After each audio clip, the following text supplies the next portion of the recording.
Jeanine is a playwright with trauma from her early life. She takes on Salome while being a mother and a wife. 7 veils away, 7 veils away, 7 veils away from grief, lads. 7 veils away, 7 veils away, 7 veils away from grief. 7 Veils was written and directed by Adam Egoyan. I want to say that it's actually pronounced Egoyan because I think that's a terrific name. Nevertheless, he did The Sweet Hereafter as well as Chloe. Speaking of Chloe, he gets to reunite with a Chloe co-star. That's really hard to say. Amanda Seyfried or Seyfried, however the fuck you actually say it. All the way back to Mean Girls and Jennifer's Body. Who didn't want to get inside Jennifer's body? Many people did. Moving on. She's been in some great stuff. She also was in Red Riding Hood. She was in Letters to Juliet, which I actually like. Yes, I may actually retro-review that at some point. That being said, she plays Jeanine, who has a troubled past, but wants to put her spin on the one-act Oscar Wilde play about John the Baptist, Salome.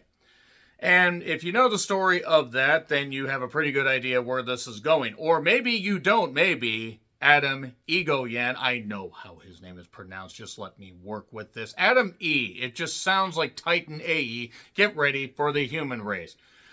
Jeanine takes on the task of remounting. Remounting. I'm not laughing. It's not a funny word. She gets to remount. Seriously, could you have not come up with a better word that wasn't so funny? Remount. Anyway, so yes, she is given the task of remounting Salome. Wouldn't mind seeing Amanda. Moving on, let's just move on from that. After her mentor and very close confidant, Charles, passed away. His wife, or widow, I guess, as it were, is like, hey, yeah, she could do this because she was really good and she studied a lot from him. And also, Jeanine decides to put her own little spin on it with a few changes. Minor changes, but they'll make the play even better. Of course, these changes come from her past trauma that I will talk about in a bit. And also, her home life isn't all that great. And really, it just seems like Jeanine is leading a very lonely, weird life.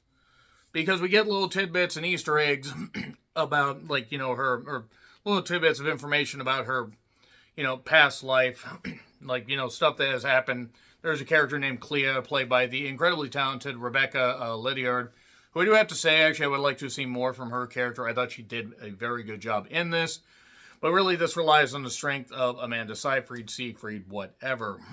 And we find out more pieces of information. Though, if you are familiar with the Salome play, your opinion of that will probably dictate your opinion of this. I'm familiar enough with the play.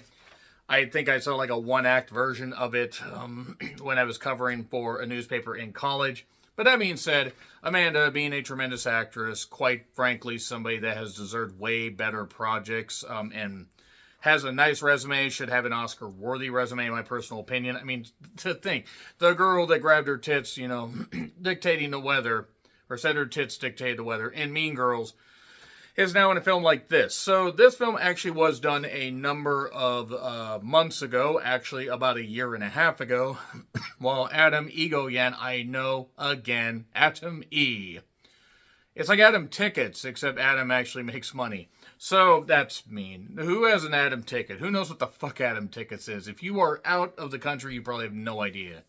Even if you're in the country, even if you worked for Adam Tickets, you probably don't know what the fuck that is. That being said, Adam basically was doing his own version of Salome, hence why so many of the sets seem legit. He just used the same sets. This was shot in a very short time, and it was nice. I do have to say the cathedral, the theater, whatever it is, really nice, really old school, but slick production and everything. I think there was some magnificent work with shadows.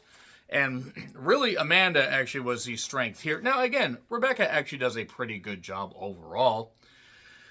And there's a character, Rachel, Vanessa Antoni, or Antoni.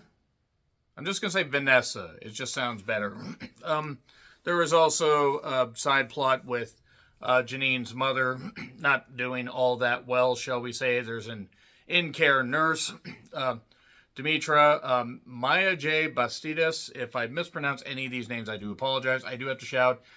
Amber Braid, my word. What a very, very talented opera singer, and what a knockout, my personal opinion. Apparently is a trained opera singer and really does show some good stuff. There's a character named Johan, and oh boy. So, I will say that there are a few issues I do have with this. I think that there are some things that could have been more fully explained, a few things that could have been cut. We could have re-racked a little bit of this, but this does fall in line with a lot of Adam Eve's stuff. Adam Eve, it's like Adam and Eve. But The Sweet Hereafter is something I need to rewatch, because I do recall liking that movie, but it came out in 97, and I think I maybe saw it in 05, so it has been a while. Chloe, I do need to revisit at some point, though I don't understand why Liam, in all due respect to Amanda, why, if you have Julianne Moore, you would not choose her. How could you not choose Julianne Moore? Yes, I love Julianne Moore. She's not in this. Shut up, moving on. So, the play and the changes mirror the stuff that Jeanine has gone through. Went through, and is still going through to an extent. There's trouble with her home life, trouble with relationship with her mother, and past trauma that, is factored into all that. I do have to say the husband's kind of a dick, but I also sort of understand where he's coming from with a couple things. And Douglas Smith also plays a character named Luke, at least I believe that's who played Luke. They didn't have all the full listings on IMDb when I did my notes, but Mark O'Brien also does a pretty good job as well. And from there, we basically have a movie that is, I'm shocked this actually got a theatrical release. It was from XYZ Films, or is from XYZ Films, and a few other studios. I think we needed more obscure studios. And this was Canadian, and by Christ, could you tell with some of the accents. And I'm talking Eastern Canada. Now, that's not a bad thing at all. That's a good thing. That's a deep cut for wrestling fans. Nobody will get it. Nobody is still watching will understand that. The film obviously had a low budget, and that's not a bad thing. It was remarkably well shot. There is a part towards the tail end, as opposed towards the tail beginning, where there's some great stuff, interpretive, dancing with shadows, that mirrors a lot of stuff that we found out about, and we get to see it in graphic and not graphic detail, so I really did like that. I thought that there were some good shots there, and I thought that Amanda really did carry this film. There were a few character motivations I think that were a little bit off. I get why they went a particular direction with Amanda's character, but there were a couple times where I'm like, I'm not really sure what it is. And also, I think she's also running away from part of her past, not what happened earlier on, but what happened that led to her marriage. And I'll talk about that in the spoilers. But this is actually pretty good overall. Now, it's probably something that's going to find a life on streaming, but I encourage you guys to check out Seven Veils. I'm not going to say the best movie. I'm not going to say it's the best movie of the year, but it's something that will stick with me. It's something that I think is pretty well done. Good filming, good camera work. Amanda was great. Rebecca stood out to me as well. And again, there's some really nice, a love letter to opera, shall we say. That being said, 3, 2, 1, and spoilers. So, Adam E. shows very early on tipping his hand, because it's a simple message. It really fucking is. Trauma's going to haunt you. It's going to carry over.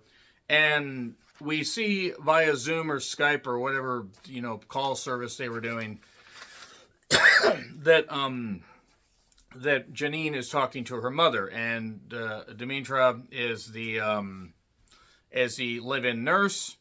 She's a younger and prettier girl, and I'm saying it that way, given a particular arc of the story. Her daughter is with the dad. She is at a house. Jeanine is working on this play. These tweaks and everything. And these tweaks basically involve a little more violence and a little more insanity. Not that the story of John the Baptist and all that stuff. And by the way, if you're not familiar with the story of John the Baptist, basically, he wouldn't look at this woman that loved him, and basically he got his head cut off just so she could look at him and kiss his lips, because he wouldn't even look at her. That being said, again, Amber Braid actually was pretty, I don't know, wouldn't ignore. I know the whole point is the play, but still. So, we get to see some home movies with somebody filming a blonde girl while we intercut with parts of the play. We cut with that, and there's one where the girl's blindfolded. She's eating oranges, just having her other senses heightened because she can't see. Tasting the sweet fruit. I wonder if you can guess where I'm going with this. But the implication, and actually the outright, deal is the husband is sleeping with Demetra. And the idea is I almost said Chloe. Jeanine is aware of this, not happy about it.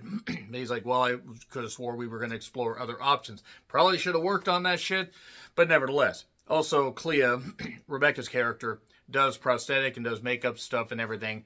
Sculpting heads, actually sculpts the head of Johan. I don't know if she actually did it or if it was done by the makeup department. If she did it, it's fucking phenomenal. If the makeup department did, it's still fucking phenomenal. But she's also filming this stuff and everything for the opera club or people, staff, whatever. And then there's there's like something where she drops a line that I believe she was talking to a character, Rachel, if I recall correctly, I think, where Clea and Jeanine used to be together. Now, I don't know if that means together as friends or together, considering that Clea is, in a relationship with Rachel. Probably the implication is Jeanine is bi. She ran away from that and got with a husband. A husband, by the way, she probably doesn't really love, but she's afraid of that part of herself, given the past trauma. By the way, the person filming her was her dad. Yeah, that's really all I'm going to get right there. We get incest implications and flat out. Fortunately, we don't really get much more than, creepiness as far as on camera and everything, but it is a lot more. It's what you don't see and it's what you think about that really sticks out in your mind. So in that sense, I actually totally understand why they went that route, and given the stuff in Salome and the deeper stuff you can dive into, and Oscar Wilde being a little bit of an absolutely insane bastard, it makes sense as to why they would try to fuse these things and why Jeanine would try to put the stuff into Salome. She's a bit demanding of Clea. Again, I think that's the implication that they were together, but who knows how long it lasted? Who knows, but considering that Jeanine is so well respected, she's also very distant from her own production, because at the same time, while she is in the actors' faces trying to get them to do her vision, she also is withdrawn at the same time. She's torn between all this stuff. It's a bit of a weird dynamic, but Amanda definitely pulls it off, and Adam E. does a very good job with the camera work and letting shots go. Again, there are a few trims that could have been made. And Rachel also is a classically trained singer, or, well, maybe Vanessa is, I don't know. But she wants to get in the play, but Amber Braid's character is the one that's actually doing all this. But then there's a pivotal scene, pivotal, if you will, as the late, great American Dream Dusty Rhodes would say, if you will. Where Clea is, and by the way, there were implications that Johan was very, very creepy, thinking he could get away with this stuff, get away with assault, I guess really is the best way I could describe it. And, Rebecca playing Clea, gay or not, whatever, you don't do that to somebody. But yeah, there's a point where he's like making a plaster thing, and by the way, or she's making a plaster thing. She's doing like a Vaseline thing on her. And he grabs her around the waist and it's kind of a little bit forceful. So trigger warning for people there. But she gets him away from that and he acts all shocked. I don't think he realized he was being filmed, but at the same time, she was supposed to record all this stuff for posterity and prosthetics.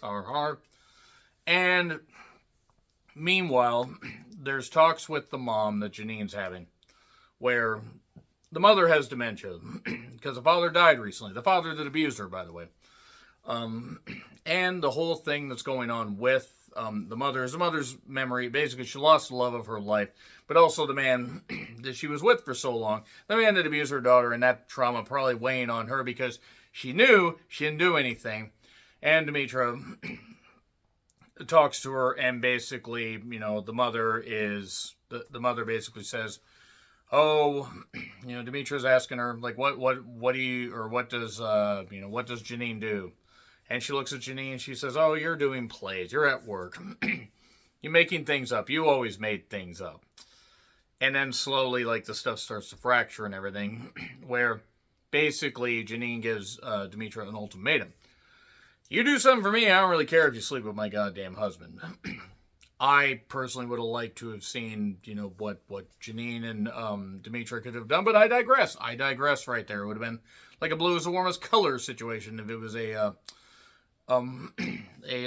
cougar situation. That being said, moving on from that, the play is going well. There's this great part where this one actress is acting all of the stuff, and these shadows are on the goddamn, curtains. Beautifully done. Very, very haunting scene. The more I think about it, the more I actually do like this movie, despite its foibles and its issues with pacing and stuff like that. And I'm not, again, saying it's a perfect movie. It is very artsy, but great stuff there. And essentially, because Clea recorded that song, she wants to help Rachel out. The idea is she basically talks to the head of the opera house staff group, whatever the fuck, and says, basically quotes the Randy Orton line from Legendary, I'll go to the papers if I have to. I think that was the movie. If anybody, by the way, there are like 3 people who get that joke, and if they're still watching at this point, they are dying laughing in the comments. But, nevertheless, she has the video, and they guilt her like, well, did he know and everything? You're going to show this now instead of when it first happened?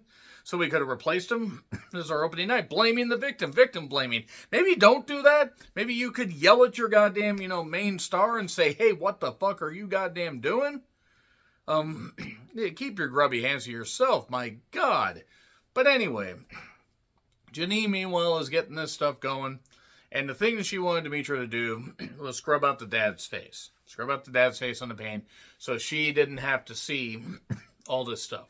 Oh, yes, and also the stuff with Charles. I think that because of what happened with the abuse in her, from her father, she pursued older men and fell for Charles. And there was obviously the insinuation, innuendo, or innuendo that she was, that her and Charles were sleeping together. The wife may have known. So it's just a vicious goddamn cycle, and it goes over to the Salome play and all that stuff. I do have to say, the makeup effects with the severed head and stuff like that, actually pretty well done. And the fact that he was able to use his own production area of that play as part of the film, that's very nice. I hope the play was successful, by the way. I mean, I don't know if it was. I don't know if this movie's going to be very successful, but it probably didn't cost very much. But nevertheless, we basically end up with the play coming off with, out of hitch, essentially. Amanda is, shooting and everything, Jeanine shooting all this stuff. Clea ends up posting the stuff on social media. Johan's all upset. Maybe you shouldn't have been a goddamn creep. Maybe there was that. But the idea is now, this is where I think I had an issue with the movie. It took so much time to set stuff up that it kind of had to rush.